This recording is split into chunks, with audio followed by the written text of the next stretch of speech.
ఇక కడప జిల్లా పులివెందుల జెడ్పీటీసీ ఎన్నికలు రణరంగాన్ని తలపిస్తున్నాయి. ఈ కొత్తపల్లి గ్రామంలో ఉద్రిక్తత కలిగించే ఘటన చోటు చేసుకుంది. గ్రామంలో ప్రధాన కూడలిలో ఏర్పాటు చేసిన టీడీపీ ఫ్లెక్సీని గుర్తులేని దుండగులు అర్ధరాత్రి సమయంలో కాల్చేశారు. ఈ ఘటనతో గ్రామ ప్రజల్లో ఆందోళన నెలకొంది. ఘటనపై టీడీపీ కార్యకర్తలు తీవ్రంగా స్పందించారు. ఇది రాజకీయ కక్ష సాధింపు చర్య అని ఆరోపిస్తున్నారు. విషయం తెలుసుకున్న పోలీసులు ఘటనాస్థలం చేరుకున్నారు. క్లూస్ టీం అక్కడ వివరాలు సేకరిస్తోంది.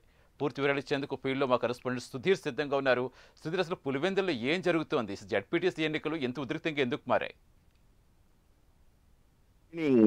సతీష్, ముఖ్యంగా చూసుకుంటే గనక ఏదైతే ఆ కడప జిల్లాకు సంబంధించినటువంటి పులివెందుల జెడ్పీటీసీ ఎన్నికైతే గనక పూర్తిస్థాయిలో కూడా రణరంగాన్ని అయితే గనక తలపిస్తుందని చెప్పుకోవచ్చు. అయితే ముఖ్యంగా మనం చూసుకుంటే గనక ఏదైతే సార్వత్రిక ఎన్నికలు ఏ విధంగా ఉంటాయో ఆ విధంగా అయితే గనక ఈ జెడ్పీటీసీ ఎన్నికలు ఉన్నాయని చెప్పుకోవచ్చు.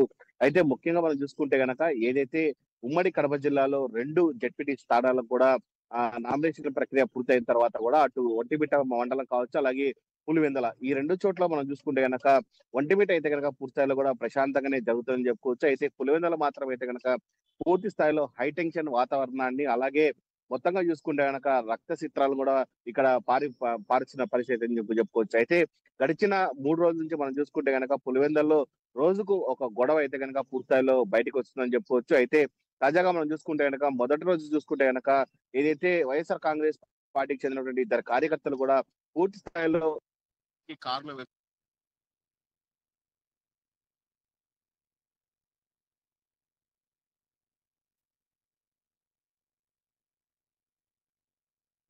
సురేష్ రెడ్డి అలాగే అమర్నాథ్ రెడ్డి కూడా పెద్ద ఎత్తున కూడా గాయపడడం జరిగింది. అయితే వాళ్ళని హుటాహుటిన కూడా అక్కడికి హాస్పిటల్ తరలించడం జరిగింది. అక్కడికి వాళ్ళకు ప్రథమ చికిత్స అందించిన నేపథ్యంలో కూడా కడప ఎంపీ అవినాష్ రెడ్డి కూడా అక్కడికి చేరుకోవడం జరిగింది. అయితే పూర్తిస్థాయిలో కూడా కడప ఎంపీ అవినాష్ రెడ్డి కూడా మాట్లాడుతూ కూడా పూర్తిస్థాయిలో కుటుంబ ప్రభుత్వం గెలిచలేకనే మా పైన ఇలా దాడులు చేస్తుందని చెప్పి ఆయన అయితే పూర్తిస్థాయిలో కూడా పెద్ద ఎత్తున కూడా మండిపడిన పరిస్థితి అయితే ఉంది. అయితే మరోపక్క తెలుగుదేశం పార్టీ ఇక్కడ మనం చూసుకుంటే కనుక ఖచ్చితంగా ఈసారి జెడ్పీటీసీ ఎన్నిక ఖచ్చితంగా గెలవాలి అనే నేపథ్యంలో కూడా తెలుగుదేశం పార్టీ కూడా కృషి తీసుకున్న పరిస్థితి ఇక్కడ కనపడుతుందని చెప్పుకోవచ్చు. అయితే ప్రధానంగా చూసుకుంటే గనక ఏదైతే నల్గొండ వారిపల్లిలో కూడా పూర్తిస్థాయిలో తెలుగుదేశం పార్టీ వాళ్ళ ఆ గ్రామంలో ప్రచారం చేస్తున్న నేపథ్యంలో కూడా ఇక్కడ ఉన్నటువంటి ఎవరైతే పొద్దుటూరు ఎమ్మెల్యే రమేష్ యాదవ్ కావచ్చు, మరోపక్క చూసుకుంటే గనక వేల్పుల రామలింగారెడ్డి కూడా అయితే నల్గొండపల్లెకు వెళ్ళడం జరిగింది. అక్కడ పూర్తిస్థాయిలో ఇద్దరు అటు తెలుగుదేశం పార్టీ కార్యకర్తలు కావచ్చు, ఇటు వైసీపీ ఇద్దరు ఒక్కసారికి ఒకరు ఎదురుపడడంతో కూడా పూర్తిస్థాయిలో అక్కడ కూడా రణరంగాన్ని తలపించే విధంగా పూర్తిస్థాయిలో కూడా పెద్ద ఎత్తున దాడులు చేసుకున్న పరిస్థితి అని చెప్పుకోవచ్చు. అయితే తెలుగుదేశం పార్టీకి సంబంధించిన కార్యకర్తలు కూడా పెద్ద ఎత్తున కూడా ఏదైతే ఎమ్మెల్సీ రమేష్ యాదవ్ సంబంధించిన కారు పైన కూడా పెద్ద ఎత్తున రాళ్ల దాడి, అలాగే పూర్తిస్థాయిలో మనం చూసుకుంటే కనుక కట్టెలు కూడా దాడి చేసిన పరిస్థితి ఉంది. అయితే ఆ ఘటనలో కూడా రమేష్ యాదవ్ పూర్తిస్థాయిలో కూడా ఎడమ చెయ్యి పూర్తిగా విడిపోవడంతో కూడా పూర్తిస్థాయిలో ఆయన అయితే కనుక కడప రిమ్స్ తరలించి ప్రథమ చికిత్స చేసిన పరిస్థితి అయితే ఉంది. అయితే ఈ 2 ఘటనలు పూర్తిస్థాయిలో కూడా పులివెందుల నియోజక ప్రజలను అయితే కనుక పూర్తిస్థాయిలో భయాందోళనకు అయితే కనుక పెద్ద ఎత్తున గురి చేస్తున్నాయని చెప్పుకోవచ్చు. అయితే ఇప్పటికే మనం చూసుకోవచ్చు, గతంలో రాజశేఖర రెడ్డి అలాగే రాజశేఖర రెడ్డి సంబంధించినటువంటి రాజారెడ్డి హయాంలో కూడా పూర్తిస్థాయిలో కూడా ఇంత ఎత్తున పెద్ద ఎత్తున కూడా ఏదైతే దాడులు లేవు. ఇప్పుడు ఖచ్చితంగా ఒక జెడ్పీటీసీ ఎన్నికను పూర్తిస్థాయిలో కూడా ప్రత్యేకంగా తీసుకొని ఇలాంటి పెద్ద ఎత్తున గొడవలు జరుగుతున్న నేపథ్యంలో కూడా రేపు 12వ తేదీ జరుగుతున్నటువంటి ఓటింగ్ ప్రక్రియ కూడా ప్రజలు బయటికి వస్తారా లేదా అన్న దానిపైన కూడా పెద్ద సస్పెన్సే ఉందని చెప్పుకోవచ్చు. అయితే ఈ ఘటనకు సంబంధించి అయితే కనుక పోలీసులు అయితే కనుక ముగ్గురు మీద కూడా కేసులు పెట్టడం జరిగింది. అటు మనం చూసుకుంటే కనుక మొట్టమొదటిగా ఏదైతే ఎన్నికల నియమాలను ఉల్లంఘించారని చెప్పి కడప ఎంపీ అవినాష్ రెడ్డి పైన కూడా కేసు పెట్టడం జరిగింది.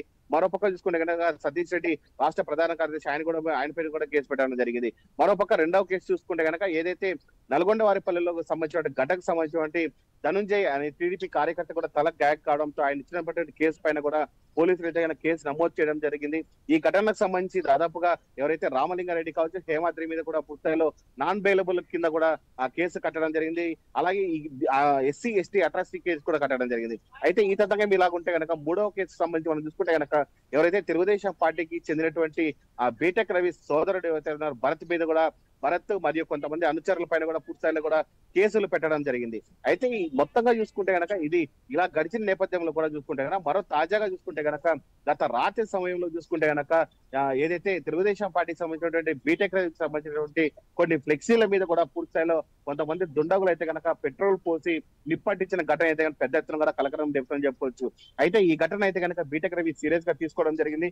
పోలీసులకు కూడా సమాచారం ఇవ్వడం జరిగింది. అయితే పోలీసులు సంఘటన స్థలానికి చేరుకొని పూర్తిస్థాయిలో అక్కడ ఉన్నటువంటి పరిసర ప్రాంతాలను అలాగే క్లూస్ టీమ్ ఆధారంగా కూడా ఈ ఘటన ఎవరు చేశారు ఏంటి అనే దానిపైన కూడా పూర్తిస్థాయిలో నిగ్గు తేల్చాలని చెప్పి ఆయన అయితే కనుక చెప్పడం జరిగింది. అయితే దాని మీద పోలీసులు కేసు నమోదు చేయడం జరిగింది.